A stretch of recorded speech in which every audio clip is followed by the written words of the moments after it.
Hello, hello, podcast listeners. I'm Angelo, and with me today are Nancy and Jay. Hi! I made it. Yes. They're both here this week. This is wonderful. I'm so happy. Let's get some news and announcements rolling. Otafest, let's get sickening.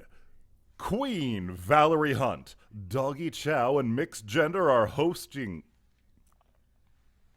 Queen Valerie Hunt, Doggy Chow, and Mixed Gender are joining our host, Aurora Matrix, for our all-ages drag show at Otafest Amplified on Friday, May 16th. We're so excited to get these Calgary drag legends to return to Otafest. Learn more about them at otafest.com and stick around after the show for autographs to meet them in person. Representing the Calgary Japanese community and supported by the Kaede Cultural Society, Yosoka brings the energy and spirit of Yosakoi, a vibrant fusion of traditional and modern Japanese dance, to festivals across Alberta. Since 2017, they've performed everywhere from Stampede Parade to Global Fest, sharing authentic Japanese culture through powerful, joyful movement. This year, Yosaka YYC is proud to host the first ever North America International Yosakoi Festival in Lethbridge, welcoming teams from across Japan and North America. Don't miss this exciting celebration of culture and community. And Yanagi will be hosting a Superfan event on Sunday, May 18th, 2025. So join Yanagi for this special, intimate event featuring an acoustic mini-live and a special gift for all Superfans. In addition, Superfans will receive a special Superfan badge granting priority access to Yanagi live in concert on Saturday, May 17th, 2025. So go get your Superfan badge at Otafest Ticket under Get Tickets, go to add-ons. And that is otafe.st/ticket. Golly, that's a mouthful. That was a lot. That's a lot of announcements. But that means Otafest is near. Otafest is so soon. So soon. It's happening! At time of recording, it will be like a month and a week. At time of release, it will be basically a month. Oh, yeah. Oh my God. Cosplayers, are you ready? Have you done your cost tests? Have you stitched every single stitch? Have you got all of your accessories? Have you tried them on? Have you Yeah. painted the bits? Have you crafted your foam? Have you hotted the glue? Have you stapled the staple? Oh my God. It's starting to begin, at least for me, like, this is the time where, holy moly, it's happening. Everything is coming up so soon. I'm not ready. Being ready is not a thing. You just gotta go. You just gotta go commit. full force, commit, Yep. have a good time. Ooh. 100%. But we still have to take some time. We have to step back. We have to make some time to breathe, make some time to enjoy a thing or two. Maybe go out to the movies. The movies. The pictures. Jay, I heard you went out to a movie. I saw a film in A theater. film? In the theater. A succulent theater film. Yes, where a craft was mined by Black the Jack. Oh my God. Oh my. I have heard simultaneously consistent yet contradictory things about the Minecraft movie. Tell me more. So let me state that I did not plan to go see this movie. Okay, so it just kind of happened. Yeah, it just kind of happened. Were you coerced, Jay? Blink twice, if yes. What if I did like a frog blink where one eyelid goes down first and the other eyelid follows? Does that count? I don't feel know. like- I don't think that's blinking twice. I feel like that's blinking once, but with lag. Yeah. FPS issues. Very poor VSync. Maybe can I get some frame generation on these eyelids so that they can go? Anyways. Okay. So regardless of how I got there, I will say I went into it with either very low expectations or no expectations at all, which is, as we know, a great way to go into things in general. Yep, that is Oh, my favorite way to experience media. Yeah, like when you have expectations, they are irreparably damaged. Like the expectations I had for The Hobbit, and then it became a trilogy. There's not enough material in The Hobbit for it to become a yeah. trilogy. They invented so much extra bullshit for The Hobbit that Yeah. it didn't need it. It didn't. It could have very easily been one 3-hour movie, and it would have been great. Mm-hmm. They did add some bullshit that I really liked. They did add some bullshit that I was like, why are they doing this? Yeah. Fun fact, I never watched The Hobbit or any of the subsequent Hobbit films. So when the very first time I did watch it was ensured that I got to experience the uncheesed director's cut version. Oh, So it took the whole thing and it just compressed it into a 3-hour film. They took out a bunch of things, and as a result, it was much better paced. wait a minute. There's a director's cut that takes all 3 movies and cuts it down into one? Yeah, it's one of those like unofficial director's cuts where someone like Uh, uncheeses the whole thing and just creates a new cut of all 3 Oh. films. And it's fantastic. I highly recommend it if you just want to watch like a Lord of the Rings film in kind of a standard tone of Lord of the Rings. But mm, some of the cuts maybe don't make a lot of sense unless you're told what's been removed. mm. Okay. Like there's a scene with the dragon, and all of a sudden the dragon just gets killed, and then he flies away. And I'm like, That's what kind just of like happened how there? it happens in the book.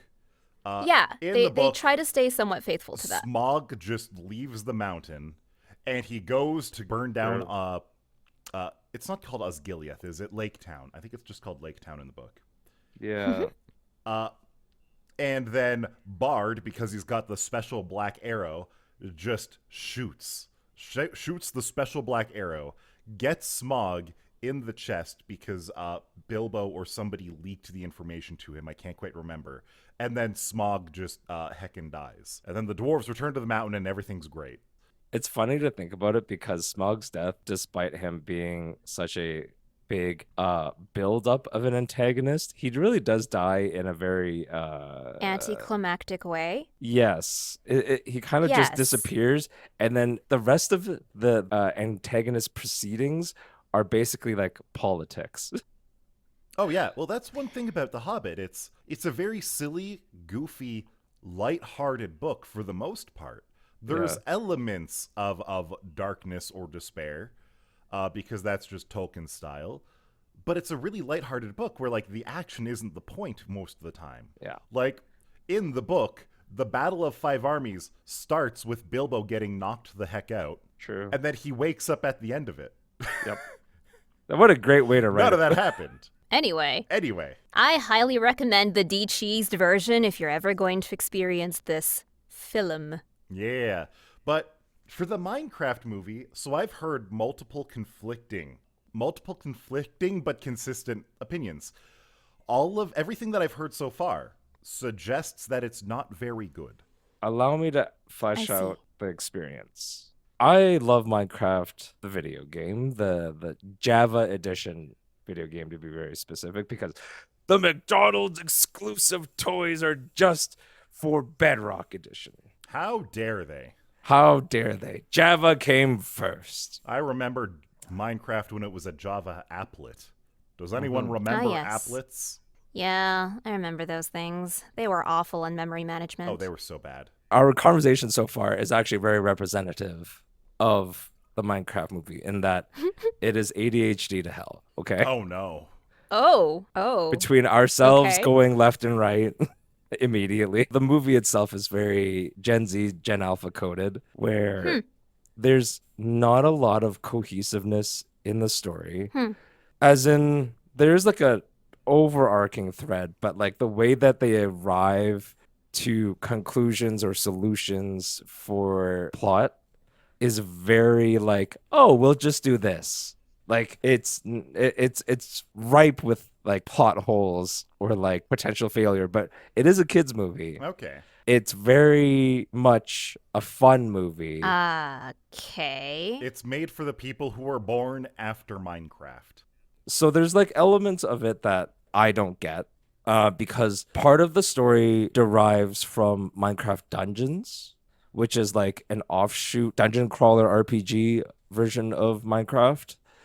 Uh, and then some of it is like standard traditional Minecraft. I mean, both things are good, I guess. I just don't know the dungeon side of it. But there's like the antagonist, and its entire storyline seems to be drawn from the dungeon side. So I don't have enough to say about that. Honestly, it's a fun movie. Were you looking for Herobrine throughout the movie? Did Herobrine get removed from the movie? I didn't know Herobrine was supposed to be in the movie. I would have at least expected maybe the Ender Dragon, but because they had a different enemy in mind the entire time, it was never touched upon or mentioned. It's really weird that the world that they created, there's so many inconsistencies. You kind of just have to turn off your brain. Like Jack Black does a weird but fun job as Steve. I don't know the other three actors' names. They're not familiar to me. And then Jason Momoa's character is kind of funny. It's interesting because they set him up as the loser. Like Oh no. he's part of the gang, but he's like a washed up character. He won some video game championship back in '89. Wait a minute. And he Oh, holds on to that. He holds on to it. wait a second. Is Jason Momoa supposed to be the King of Kong? I think there's some kind of relevance there. Did they try to do that and then they stepped back because the King of Kong just won a fucking defamation lawsuit in Australia? Yeah. Ooh, It's definitely somewhat related, spicy. but I refuse to confirm or deny that. Because we don't want Otafest to get sued by the King of Yeah. Kong. We will not. For this is only spectation. Yeah. I would say it's a fine turn your brain off, low expectations movie. It's a better film than Moana 2. Oh, Okay, understandable. I don't know if either of you watched Moana 2, but Moana 2, nope. I do not have Disney Plus. I watched Yeah. Moana 1, and I definitely did not watch Moana 2. I watched the first original movie. I do not have Disney Fair. Plus, so I have not seen anything since. in comparison, I think it's because like you kind of have expectations. Moana 1 had some really good songs, had some really fun characterizations. Okay. I'm not going to rag on because I think you've made your point where it feels like it's worse than direct-to-video movies. Like I'm sure the three of us understand, like, back in the late 90s, early 2000s, when a movie would come direct to DVD or direct to VHS, that usually meant that it existed for the fans and for nobody else. If you didn't really want to see The Little Mermaid 2, you would not enjoy it. And that's why it never went to theaters. So what you're saying is Minecraft movie did not belong in theaters. It should have been released on a streaming No, service or I something. didn't say that. You are saying that. All right, okay, fair. And you haven't seen the movie. I am not going to see the movie. I really don't care. I would almost argue that this could have been the April 20th movie. But, quite frankly, everything that I've heard from it is that the movie isn't very good. But the conflicting thing that I've heard, the older people that I've talked about, okay, did you like Jack Black in the movie? He was okay. I would say the standout performance in terms of consistently I would laugh at their segments was there was a side character played by Jennifer Coolidge, and her part was a jaded vice principal who is also thirsty as fuck. Huh. Oh my. Huh? So, Yeah, that's all I really want to say about it, even though neither of you are probably ever going to see this movie. She had consistently the funniest lines and the best delivery. fair enough. And she shows up in the movie for less than 5 minutes easily. Unlucky. So But she shows up throughout. So most of the older people that I've talked to say, yeah, the only reason to really go see it is Jack Black. You get to go and you get to see Jack Black be Jack Black for 2 hours, and that's fine. It is true. Ah. It's basically, if you watch any of his like Instagram reels, any of his social media presence, and you kind of have an understanding of the essence that is Jack Black, they basically told him, "This is Steve. This is Minecraft. Yeah. These are some lines. Oh, Just boy. take it from there." Here you go. The reason why I mentioned Moana is because, in typical Jack Black fashion, I think he has 3, maybe 4 songs. Oh, wow. So there's a musical element. Oh. Yeah, because he's got the Steve's Lava Chicken song, doesn't he? Yes. Oh. Yeah. Now, This is quickly turning into more of a Kung Fu Panda for me. oh yeah. Yeah. I feel like Kung Fu Panda probably had more story because a lot of people really, really liked Kung Fu Panda. It was an unironically good movie. Mm-hmm. But I feel like, with regards to Jack Black's performance in Kung Fu Panda, that's like one of his like serious performances, like where he doesn't go and improvise very much. He's actually a character instead of just being Jack Black for 2 hours. who is also a character for most people. Yeah. I Yeah. would say that was a really good cartoonizing of him. So, the older people that I talk to, I'll say, yeah, the only reason is if you really want to go watch Jack Black for 2 hours. The Zoomers that I've talked to are like, yeah, it would have been a lot better if it wasn't just Jack Black for 2 hours. So it basically comes down to, like, do you actually like Jack Black? The problem with that, if that is the view there, then unfortunately I would have to strongly disagree with the Zoomers, not because I am such a strong fan of Jack Black, but because Jack Black literally carries the movie. I don't actually know who else in this script that they've made could actually do this movie. You don't feel like there's anybody except Jack Black that could have been Steve? In the way that they characterize Steve, no. They could not have gotten Chris Pratt to become Steve. The way that they wrote this particular script, which is very like derivative of anything really Minecraft related, it's not going to be a dramatic performance, okay? You know, it has to be a fun comedic delivery, but I don't want friggin' like Adam Sandler in this movie, you know? Oh my god. Is Adam Sandler Oh still my God. actively in film? Oh yeah, he is. Oh, I didn't know that. Yeah. Huh. He had a movie like last year, the year before. And then before that, there was Uncut Diamonds or something like that. Maybe Jim Carrey. Ooh. But that's only based off of Okay. his more recent work in like Sonic. Okay. Maybe. But anyways, aside from that, I have no problem with Jack Black doing it because, again, the way they wrote this script, he carries the story whether you like it or not. I have other problems because this is essentially an isekai movie. Oh, interesting. Oh no. Interesting. It's Jumanji.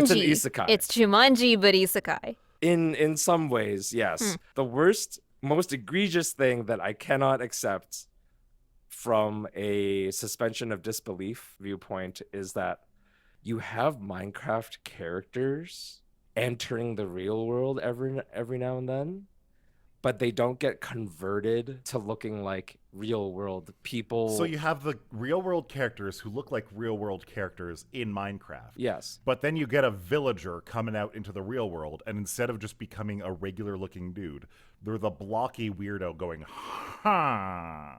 Yes. 100% that actually happens. Oh, no. Ha. And nobody in the world really questions this. What? Oh. They're like, oh, this is just a video. This is just a Minecraft villager here at the Costco. No. They don't know that because, like, in that world, I guess that maybe this is the most egregious thing now that I think about it. Minecraft doesn't actually exist in that world. Minecraft is not a Fuck. video game Oh. in that world. Oh? Minecraft is merely a world. The overworld of Minecraft is a world that they isekai into. So the people who see the Minecraft characters in the real world, they're just like, oh, this guy's just a little bit more pointy than the normal people I run into. That's not going to be an issue for me. I'm going to be a good customer service personnel. Yeah, actually. All right, fair enough. Okay. Why not? Yes. Anyways, like I said, low expectations. It's a fun enough movie. I wouldn't watch it again, but I would say that about most movies. It was not as bad as I could have ever imagined, which was it being absolutely terrible. I just remembered one person that I talked to unironically said that Morbius was better. Oh. Wow. That says things. No, Morbius is too corny. But I just don't like corniness. Fair. How is Morbius more corny than Minecraft? Morbius tries to take itself seriously, whereas Minecraft is there to Fair. be fun. It's the tone. Fair. Setting the tone matters, right? Sure.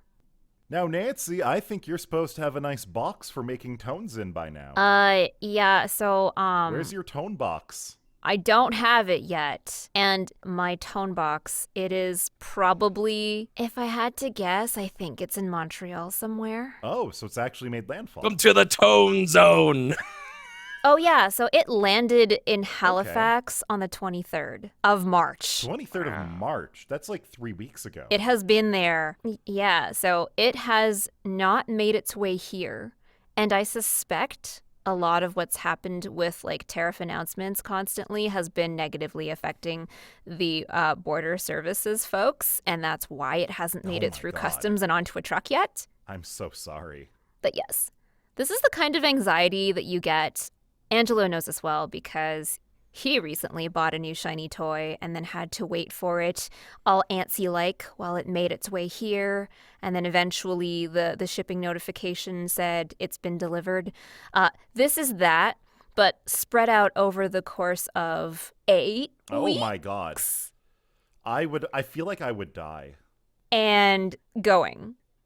Yeah, and it's just, it gets worse, right? Like, this is a very large piece of furniture. When it shows up, it will not be delivered in a way that will get through my door. I have to move it inside the house piece by piece from a pallet.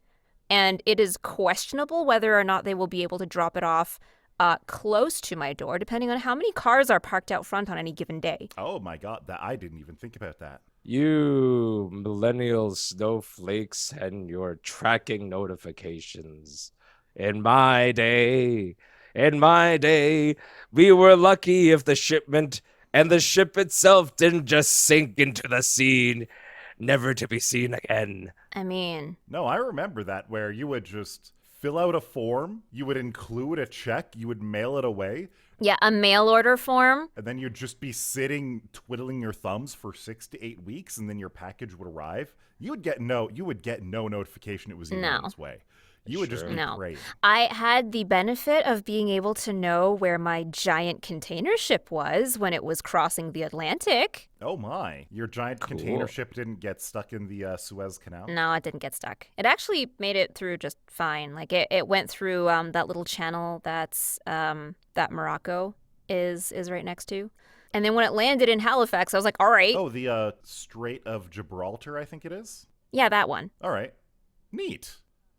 Yeah, so it went through there, and then it sailed straight across the Atlantic, and it landed in Halifax weeks ago, and I have had no updates since.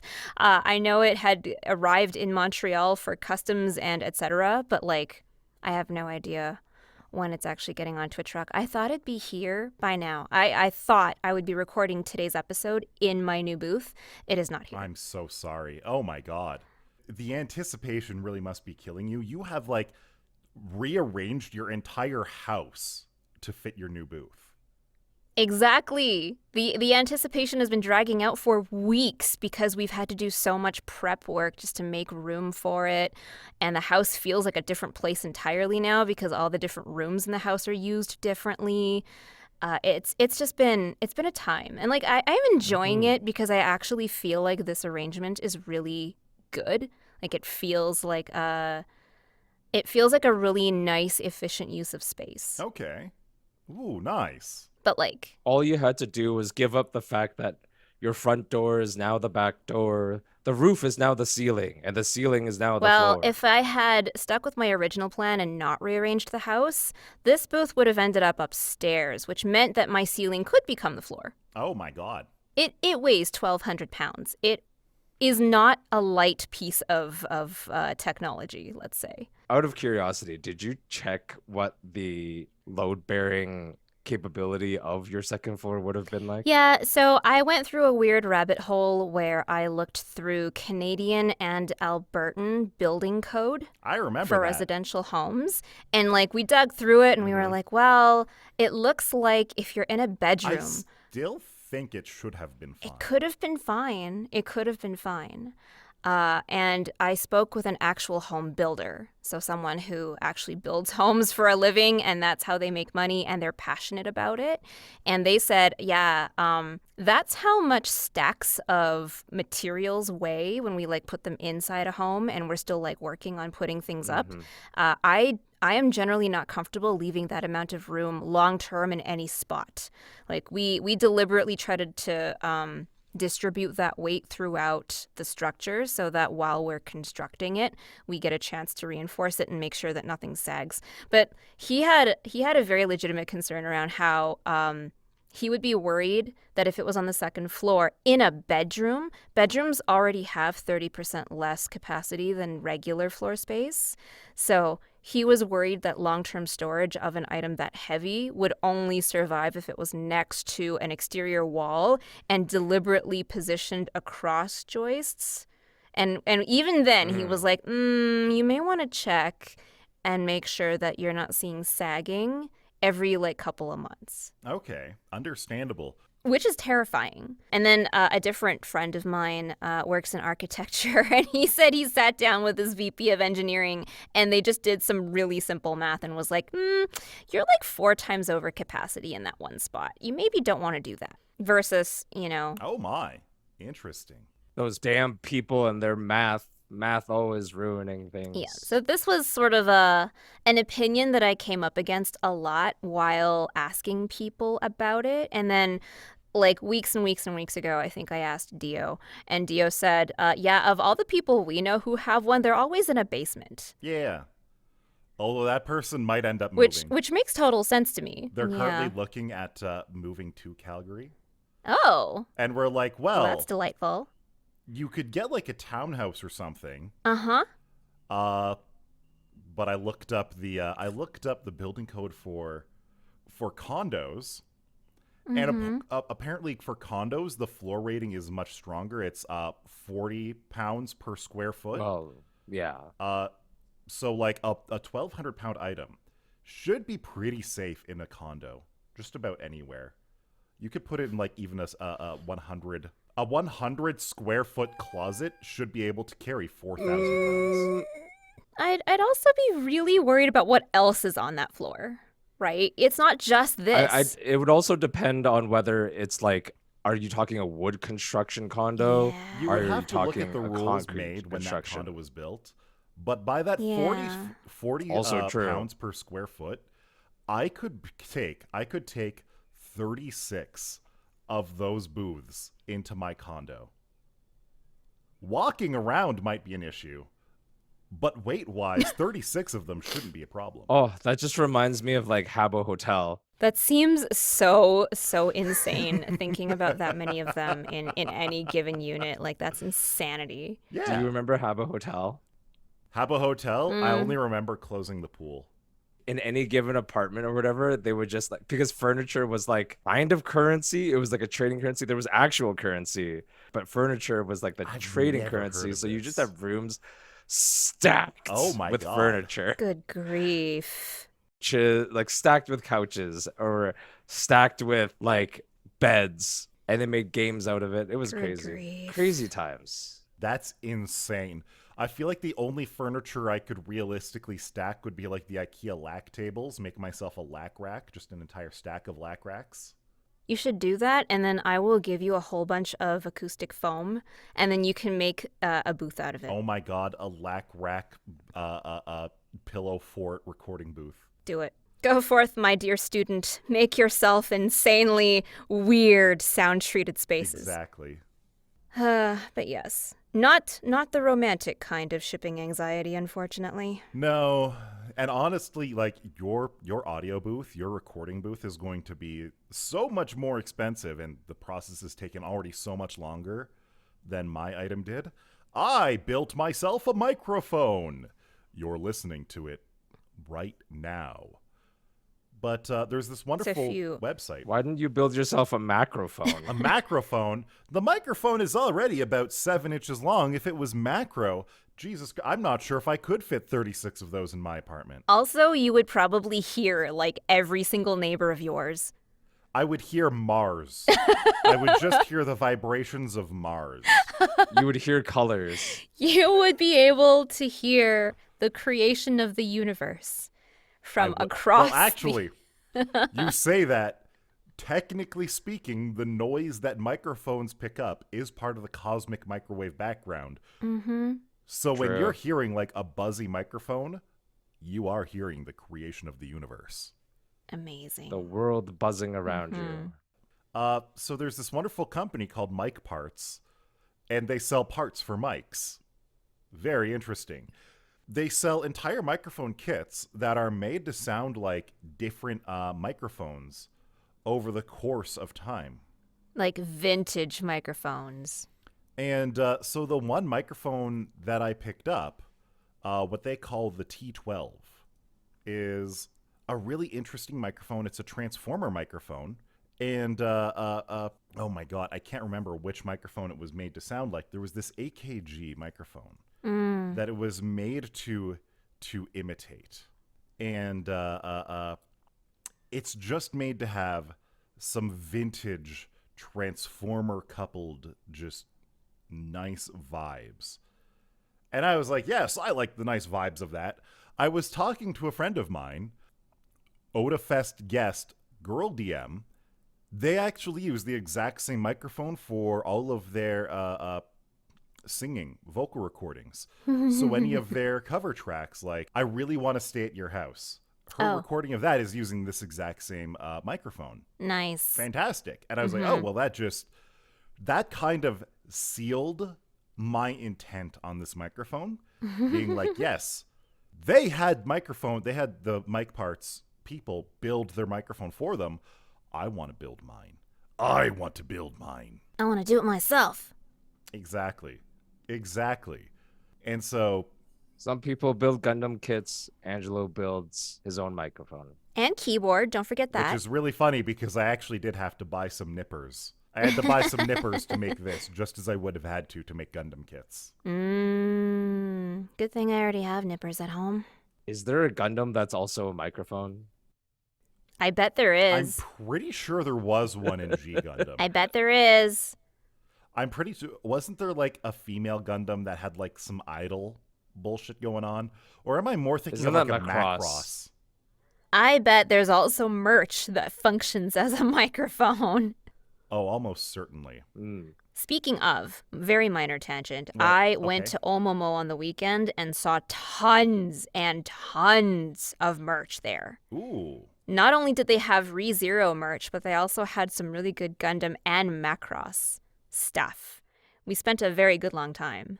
They've had Gunpla kits for a long time. Yeah. They're really cool. I wasn't expecting the sheer amount and variety that they have, though. They had Eva stuff. Like, it was just really good stuff. I am surprised at my own self-control. Oh, wow. Fair. Very surprised at my own self-control. Nancy didn't need to buy a truck down the road to carry everything home. Understandable. Exactly. So I bought the microphone, and it was... The Canadian to the U.S. exchange rate is very unfriendly right now. But what was even worse was when the microphone hit customs. That was another 30% of the cost. Oof. Yeah. Oof. Yeah. So you got slapped by customs, huh? Oh, yeah. Oh, yeah. The trade war. I am a casualty of the trade war, I tell you what. Yikes. That hurts. Mm. Hurts. How much money, I'm assuming you saved money on having to build your own mic, though? So I saved about $80 US building it myself. Mm-hmm. So having that said, after the Canadian exchange rate and after it was shipped, it was just over 600 Canadian. And then I got hit with another 200 in customs charges. Oh, gosh.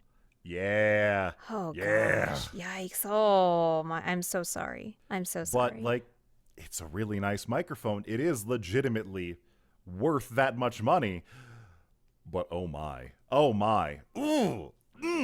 It stung. It stung. But it quickly arrived. It quickly arrived. Dio was actually home that day to let the UPS guys into the building. Yay. Because I've had a problem with UPS where they literally won't even try the call box. They won't even try to use the call box. They'll just leave a note and I'll have to go pick it up down the road. And by I'll go have to pick it up down the road, the place down the road always closes before I get off work. So Dio will have to go pick it up down the road. Oh my God. Is it one of those? Is it one of those spots that close at like 4:45 every day? They close at 6 and I work until 6. Yikes. Yippee. I have to ask, out of curiosity, is it a spot called like Holy Cross? No. But it's across the road from like Holy Cross, the church. I've had to pick stuff up from a place that looks like a convenience store. Yeah. Oh, you're talking about the Purelator pickup place that's in the medical center, right? Yes. Oh, I hate that place. Yeah. Oh, it's yeah, so that bad. one. Oof. I'm so sorry. I'm so sorry. I hate that place so much. And sometimes you can't help but miss the call box or the delivery in general. But God, I just wish there was any other parcel pickup center than that one. Their hours are bad. Yeah. The Yeah. service is slow. They're good hustle. Good hustle. It's a great scam. Anyway, Good scam on their end. I was able to pick up my microphone. Yeah. It arrived. Everything was perfect. Oh my God, the instructions were immaculate. They had like color pictures. They had step-by-step instructions on where each component went. It really felt like adult Lego where I got to melt metal and where a single mess up on my end would cost me potentially $800. Mm-hmm. The stakes were high, but it was fun. It took about 4 hours to build. Wow. I'm happy. And the best part is, it's neon green. So it really matches your aesthetic. I paid an extra $5 just to have it be green. And this was a powder coating, Yeah, right? it's powder coated. Not like a lacquer. No, it is nice. No. It is a good, solid color on it. Very nice. And I have dubbed it the Voice Pickle. Voice pickle. The Voice Pickle. This may be like an obvious question, but is green your favorite color? It used to be. Oh. What is it now? So for the longest time, I was like, yeah, green is my favorite color. I like green things. And I do like green things. Green is a very pleasing color. And then I realized more often than not, when given the choice on color of things, I would end up with red. Red is my favorite color. Like red. Wow. Red was just always just like I don't want red to be my favorite color because red is everybody's favorite color. And then I just end up with all these red things and I'm just like sitting here scratching my head. It's like, what? If green is my favorite color, why is all of my shit I don't red? think red was ever one of those things that was a conscious choice. Like, you know how you ask every kid, what's your favorite color? I was always like, oh, I just know it. I know what I like when I see it. And I started ending up with red pieces of tech all the time. So in school, I had a little red MP3 player. It was basically a tiny USB drive that had a tiny housing around it that turned it into something that had an audio jack and some buttons for moving through songs. I had a red laptop. I had a red cell phone. And then at some point, it just became a trend. All of the things that I bought were red, and it wasn't because I made the conscious choice to do it. And I didn't realize it until someone else pointed it out. They're like, wow, you must really like red things. I'm like, what are you talking about? And I was like genuinely confused. Like, what do you mean? That's exactly my situation. I was like, yeah, I think that green is my favorite color. Why do I have all this red shit? Why is all of my shit red? Well, I guess red's my favorite color now. I don't know. I personally don't ascribe your favorite color having to be the color of your possessions. That is also fair. Okay. Like the idea of the color, like I know that I like seeing certain colors. I wouldn't say I have one particular favorite color. I probably have three. But the whole point is like at least two of the colors that I like are rarer colors. And so I'm not really going to have the chance to see those colors regularly, which is fine. But I don't go out of my way to make sure I can try to get something in that color, a product in that color. Like, quick story, I once was a camera salesman. Yeah. Back in the day of point and click cameras. The Love Rudy those. Tooty point and shooties. Love Yeah, those. point and shoots. People would regularly come in and they'd be like, I need a pink camera for a gift. Anyways, they would come in and then they'd be like, that's a $200 point and shoot for my daughter. It's going to be pink. Great. Box it up. I'm like, cool. Easiest sale ever. But I don't understand why it had to be pink. It's if it could just more be that better. It doesn't matter what it is. For a lot of things like that, legitimately, I was in a similar situation. I worked at the Source, and there were people who really, really, really cared about the color of something. Yeah, I don't. And usually it's a matter of when the color is important, it's because the rest of it isn't. They only want something to be good enough, and if it's good enough, and it's that that's color, the ticket. Yeah.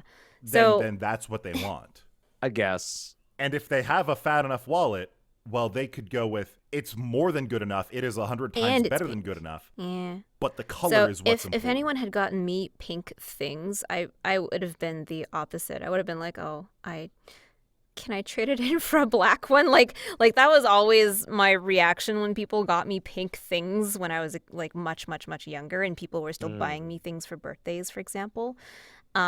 I didn't care. I honestly didn't care if it was a specific color. I just liked it if it was something fun to use and it was practical. Yeah. Function over for Yeah. Yeah.